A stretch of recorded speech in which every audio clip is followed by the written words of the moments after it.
بسم اللہ الرحمن الرحیم۔ ہمارے ذہنوں میں جو معیارات بیٹھے ہوئے ہیں وہ کیا ہے؟ کامیابی پیسے سے ہے، کامیابی جائیداد سے ہے، کامیابی کاروبار سے ہے، کامیابی شہرت سے ہے، کامیابی اقتدار سے ہے۔ یہ معیارات ہیں۔ جو جتنا دولت مند اتنا کامیاب، جو جتنا مشہور اتنا کامیاب، جو جتنا پاپولر اتنا کامیاب، جو حکومت پر پہنچ گیا کامیاب، جس نے بڑا کاروبار جما لیا کامیاب، جس نے بہت جائیداد بنا لی کامیاب۔ یہی ہے اصل میں ساری بس کی گانٹھ۔ جو تصور کامیابی کا ہوگا اسی کے مطابق آپ کی بھاگ دوڑ ہوگی، اسی کے لیے جد و جہد ہوگی، اسی کے لیے توانائیاں صرف ہوں گی، اسی کے لیے دن رات کی مشقت ہوگی۔ یہ ہے اصل شے جس کی یہاں نفی ہو رہی ہے۔ کامیابی دولت سے نہیں، کامیابی شہرت سے نہیں، کامیابی اقتدار اور طاقت اور حکومت سے نہیں، بلکہ کامیابی ہے ایمان سے، عمل صالح سے، تواصی بالحق سے، تواصی بالصبر سے۔ آپ غور کیجئے اس نقطہ نظر کا، اس ایٹیچیوڈ کا، یہ جو مینٹل ایٹیچیوڈ ہے، اس کا بدل جانا ہی انسانی شخصیت کے اندر انقلاب برپا کرے گا۔ اب آپ کا نتیجہ کیا نکلا؟ اگر تو دولت سے کامیابی ہوتی تو قارون بہت کامیاب تھا، اگر حکومت سے کامیابی ہوتی تو فرعون اور نمرود بہت کامیاب تھے۔ کامیابی ان سے نہیں ہے۔ کامیابی انسان دولت میں قارون کی دولت تک پہنچ جائے اور دنیا میں دبدبہ اور اقتدار اور سلطنت اور حکومت کے اعتبار سے وہ نمرود اور فرعون کا مقام حاصل کر لے، وہ ناکام ہے، خائب ہے، خاسر ہے، برباد ہے۔ اور ابو ذر غفاری کامیاب ہے، چاہے ان کے پاس کچھ نہیں تھا، جھونپڑی تک نہیں تھی، کوئی گھر نہیں تھا۔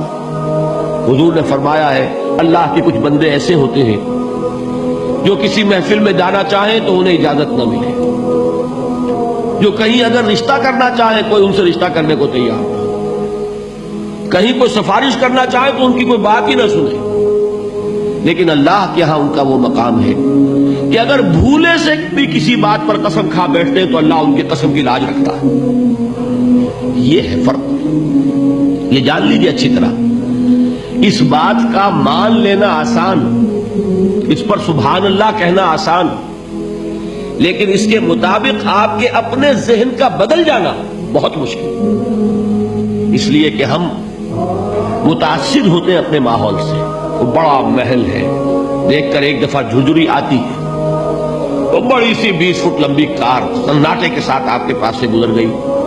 ایک دفعہ اعصاب کے اندر ارتعاش ہوتا ہے، محسوس ہوتا ہے بڑے یہ نصیبے والے لوگ ہیں، بڑے خوش نصیب، بڑے کامیاب، حالانکہ کچھ معلوم نہیں کہ یہی سب سے بڑی بد نصیبی ہو سکتا ہے کہ یہی سب سے بڑی ناکامی ہو۔ اگر ذہنوں میں یہ بات بیٹھ جائے کامیابی کس شے سے، یہی وجہ دیکھیے قرآن مجید میں بارہا آپ دیکھیں اولئک هم المفلحون، یہ ہے لوگ کامیاب ہونے والے۔ آج یہ آپ نے نماز میں وہ آیات سنی، یا ایھا الذین آمنوا ارکعوا واسجدوا واعبدوا ربکم وافعلوا الخیر لعلکم تفلحون۔ اے ایمان والو، رکوع کرو، سجدہ کرو، اپنے رب کی پرستش اور بندگی کرو اور اچھے کام کرو تاکہ تم کامیاب ہو جاؤ۔ تو کامیابی کن چیزوں سے ہے؟ یہ ہے سب سے بڑا سبق۔ یہ ہمارے دل میں اگر بات بیٹھ جائے، ٹھک جائے، تو زندگی بدل جائے گی، صبح و شام بدل جائیں گے، نقشے بدل جائیں گے، بھاگ دوڑ کا رنگ بدل جائے گا، ویلیو سٹرکچر بدل جائے گا۔ آج وہ ایک چیز نہایت اہم نظر آ رہی ہے، کل نہایت غیر اہم نظر آئے گی۔ جیسے کہ حضور کی حدیث ہے مالی ولی الدنیا، مجھے تمہاری اس دنیا سے کیا سروکار ہے، انما مثلی کراکب استظل تحت شجرۃ ثم راح فترکھا، میری مثال تو اس سوار کی سی ہے جو تھوڑی دیر کے لیے درخت کے سائے میں ٹھہرتا ہے سستانے کے لیے، پھر وہ اپنا راستہ لیتا ہے، اسے اس درخت سے مستقل تعلق اس کا نہیں ہے، وہ اس کا گھر نہیں، وہ اس کی منزل نہیں۔ اسی طرح یہ دنیا میرا گھر نہیں ہے۔ اب دیکھیے ہم کہتے ہیں انا للہ و انا الیہ راجعون، ہم تو مسافر ہیں، ہم اللہ کے پاس سے آئے، اللہ کی طرف ہمیں لوٹ جانا ہے۔ کن فی الدنیا کانک غریب و عابر سبیل، حضور فرماتے ہیں دنیا میں ایسے رہو جیسے کہ تم اجنبی ہو یا راہ چلتے مسافر۔ لیکن یہ طرز عمل کب ہوگا؟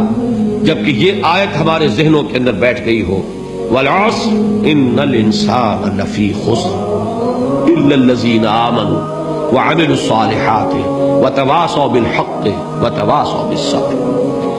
یہ ہے اصل بات جو میں نے عرض کیا تھا کہ میں بتاؤں گا صحابہ کیوں ایک دوسرے کو یاد دلاتے تھے۔ اس لیے کہ دیکھیے جیسے برف باری اگر ہو رہی ہو، آپ باہر نکلیں گے تو برف آپ کے کپڑوں پر جم جاتی ہے نا، تو آپ جھٹکتے ہیں کپڑوں کو تاکہ برف ہٹ جائے۔ ہمارے ایمان پر اس دنیا میں رہتے ہوئے جب ہم متاثر ہوتے ہیں ماحول سے تو گردہ آ جاتا ہے، برف پڑ جاتی ہے، اس کو جھٹکتے رہنے کی ضرورت ہے۔ اور وہ جھٹکنے کی بہترین اور مؤثر ترین شکل یہی ہے کہ یاد رکھو کامیابی ان چیزوں سے نہیں ہے۔ چمک دمک جو ہے دنیا کی، یہ ساری چمک دمک جو تمہیں رجھا رہی ہے، جو تمہیں اپنے اندر گم کیے ہوئے، یہ لفظ گم پر اقبال کا وہ شعر یاد آ گیا کہ کافر کی یہ پہچان کے آفاق میں گم ہے، اور مومن کی یہ پہچان کے گم اس میں ہے آفاق۔ تم گم نہ ہو کر رہ جاؤ، اس میں مبہوت نہ ہو کر رہ جاؤ، مرعوب نہ ہو کر رہ جاؤ، دنیا ہی کی محبت تمہارے اوپر ڈیرے نہ ڈال دے، تمہارے دلوں کے اوپر مسلط نہ ہو جائے۔